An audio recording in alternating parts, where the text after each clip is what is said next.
Hi, I'm Timothy Best. I came to Phoenix from Pennsylvania in 1983. I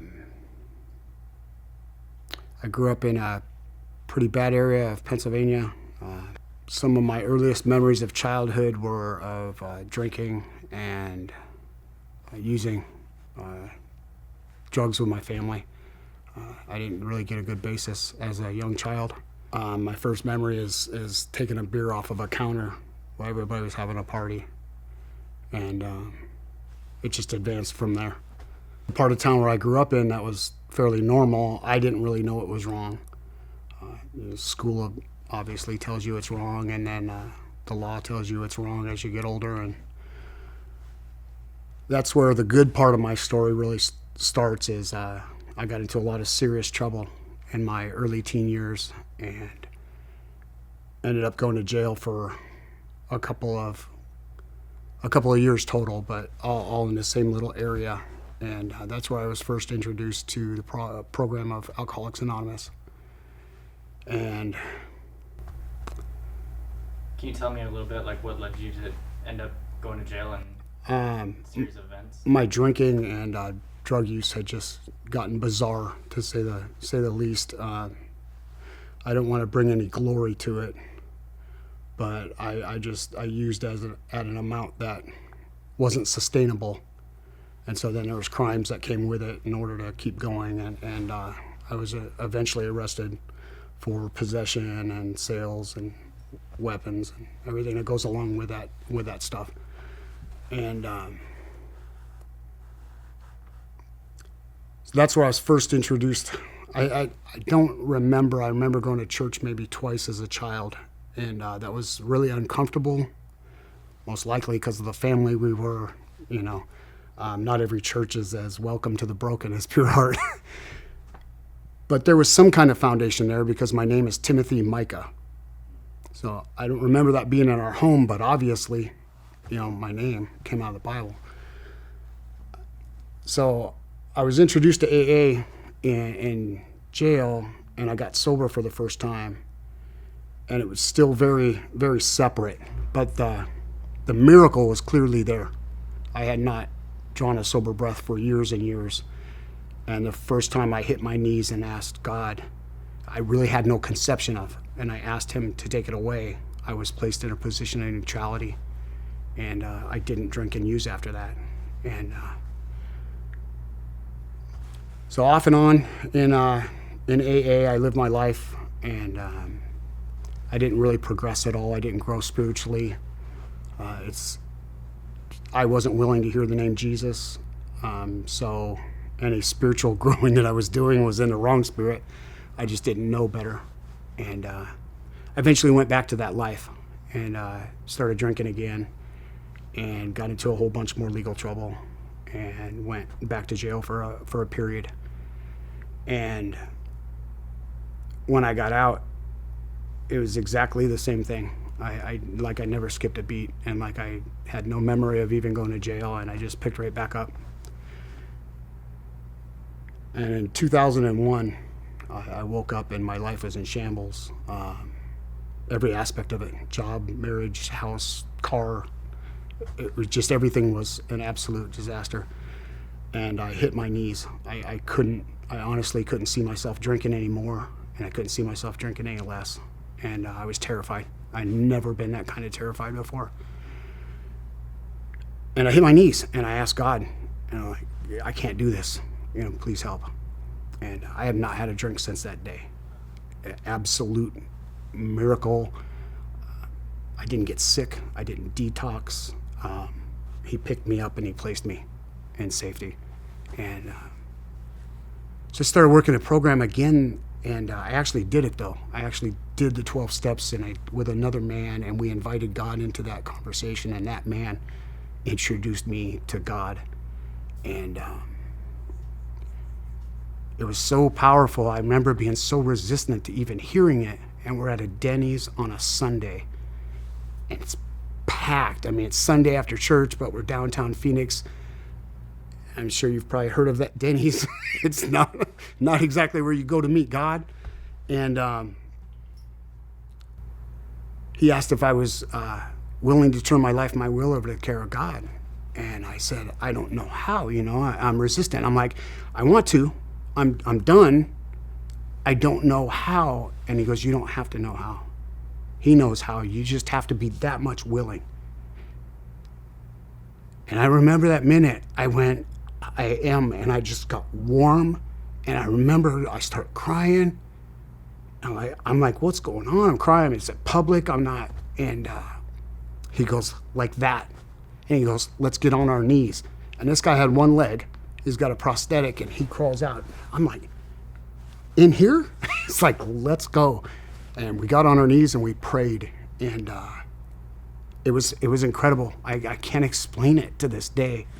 And the way it was explained to me at that time was giving my will and my life over to God was finishing the 12 steps. And so I did. And over the next decade or so, I did the 12 steps, and it softened my heart in a way that when I came to Pure Heart in 2015, I was no longer resistant to the name Jesus. I still didn't know the person, but I knew the name. And it's funny how the Spirit coordinates things, orchestrates. My wife and I came here to get my dad to quit inviting us to church, and so we came to service, and Pastor Dan was talking about the 12 steps. And I'm like, well, this guy's an alcoholic. I got to come back next week and hear the second half, And I come back and I find out he's not an alcoholic. The 12 steps are so biblical. They're 100% biblical. And at the same time, I had a friend of my sister's reach out from 20 years prior. He says, hey, are you still doing that sober thing? My son just got a detox for heroin, and he needs to go to a meeting. So I Googled sobriety meetings on Monday night, and it said Pure Heart Church, and I'm like, well, I know that place. And so I came here, and I met some men in 523, and it was incredible. I met a man in there that is big and tattooed, and when you see that, you want to get a little puffy, but he had love in his eyes. And I remember my brain was confused. I'm not used to that. And I sat down, and these guys started talking to me, and I was less than lovable at the time. I was all in biker leathers, wearing a gun, trying to be a walking razor blade. And they just loved me.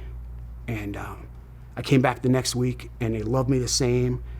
And they're like, hey, you got to come to this meeting on Saturday. So I came, and it was Iron Man. And I'm surrounded by all these big guys that are just real. I'd never been involved in that my entire life. These guys are talking about mother wounds and father wounds and loving Jesus and how Jesus carried them through. And I was so overwhelmed. And they go, hey, you gotta go to this retreat with us in 3 weeks. And it's the Thrive Retreat. I'm like, 500 Christian men at once? I don't think so. I'm not interested.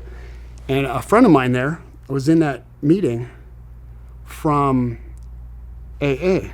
I knew him outside, and he was in that Saturday meeting, and he's telling me, Tim, the place you're going, this is better than any retreat you and I have ever been to. The worst spot there is better. And he talked me into going, and then he did not go. But I went. And that Friday night, in a moment of worship, I gave my life to Christ. I felt Christ. And I was taken off my feet. I started bawling like a little baby. And I've never been the same. I have not looked back. I've not slowed down. Every aspect of my life has been changed.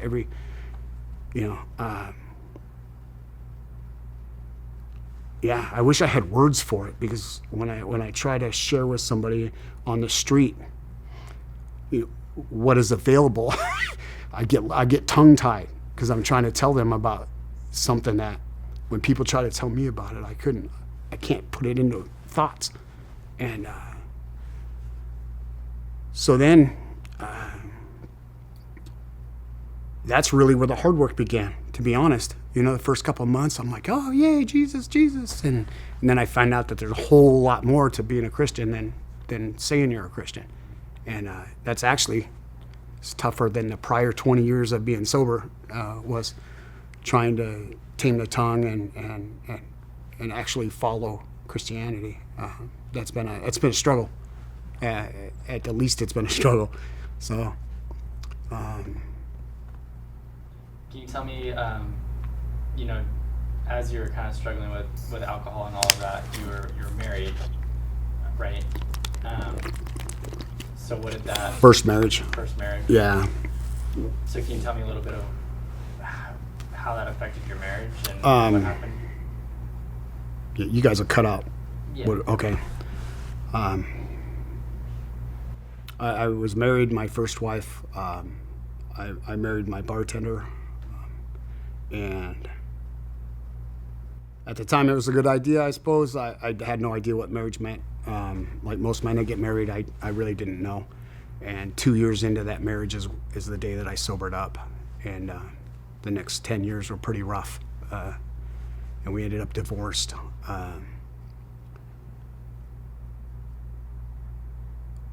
The drinking and trying to be married, even with no conception of marriage, just even trying to be present in a household with other people when you're drinking, it just doesn't work. It's the ultimate selfishness. As an addict or an alcoholic, you're literally just separating yourself from everybody. And you're married now? I'm married now to my I don't know how to say it, my first love. We were together as very young, and my drinking and drugs actually separated us, and she went the safe route and I went a different route, and we ended up back together later in life when I was sober, and we actually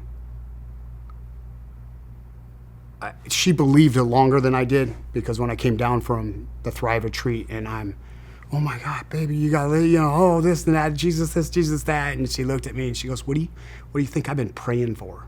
And I didn't know. I was belligerent in my disbelief, and so nobody really wanted to talk to me about Jesus because I wasn't very receptive. And we started serving together, and we started marriage group together. We've been in a marriage group ever since then, since we very first. We've been in a few of them, but that's such a part of our marriage now, is being spoken into and then speaking into people. I can't imagine. We were married for 10 years before that. I can't imagine how that was. I really can't. We were close to divorce when I got saved. I was a very ugly person. Even though I was sober, I was miserable. And I know now that was a spiritual battle going on inside, because I knew there was more, but I didn't want to know that there was more. And then all the behaviors that come with that, all the selfishness and yeah. So this marriage grounded in Jesus it's different. That's not even, that word does no justice. On our worst day, in our worst position, irritated, life is just, there's comfort there. There's the knowledge that this stuff doesn't matter, because we serve him, and no matter what, on the other side of that stuff, it's going to be you and I serving him. And it's wonderful.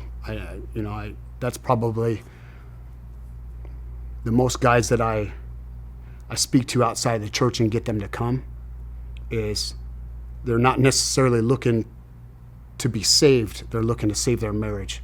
And then they come in here and they start seeing other men, and and they end up being saved. And but it's usually through a marriage group. So yeah, that's what gets them in the door, right? Yeah, a wife usually. Yeah. What does life look like for you guys now? Are you serving anywhere? Yeah, I serve Monday nights. I lead a small group at Revive 40. It's a group we have here at church for God's design for your sexuality and your marriage. I serve at Ironman every Saturday, and then I serve in security. My wife serves in children's ministries. She's actually on a break right now. And we serve in marriage group every Friday, always. So. what would you say to somebody that's watching this that is maybe struggling with some form of addiction?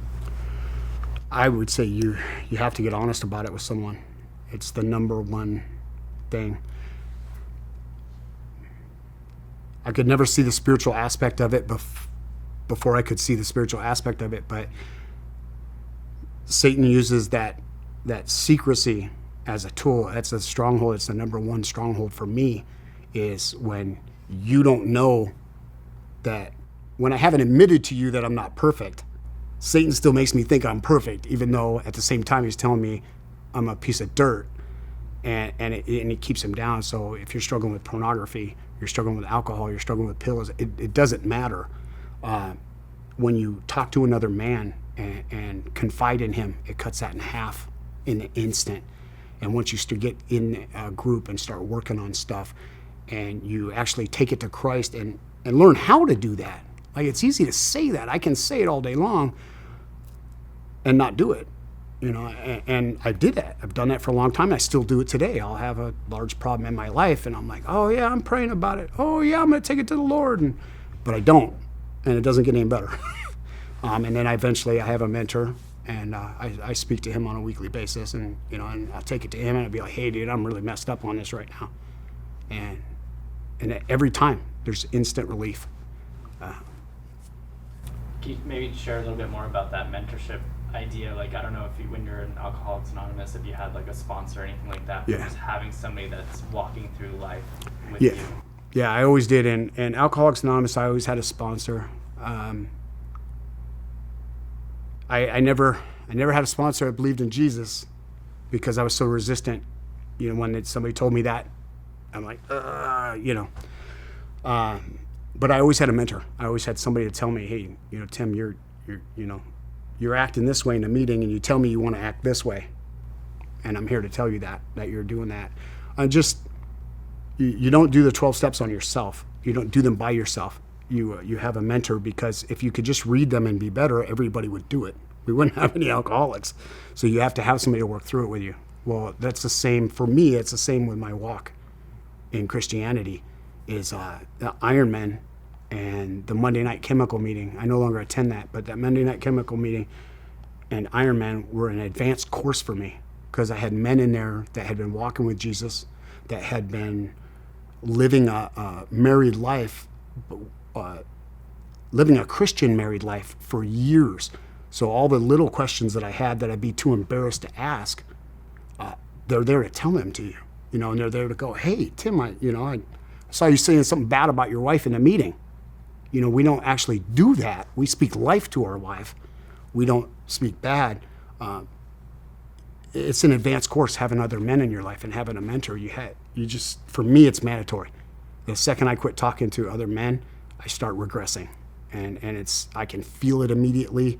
And then it's the same the other way too. Is you should always have somebody above you in life and somebody behind you, and somebody taking your hand and you're taking somebody else's hand, and you learn from them, and you learn even more when you teach somebody else. The fruit is crazy.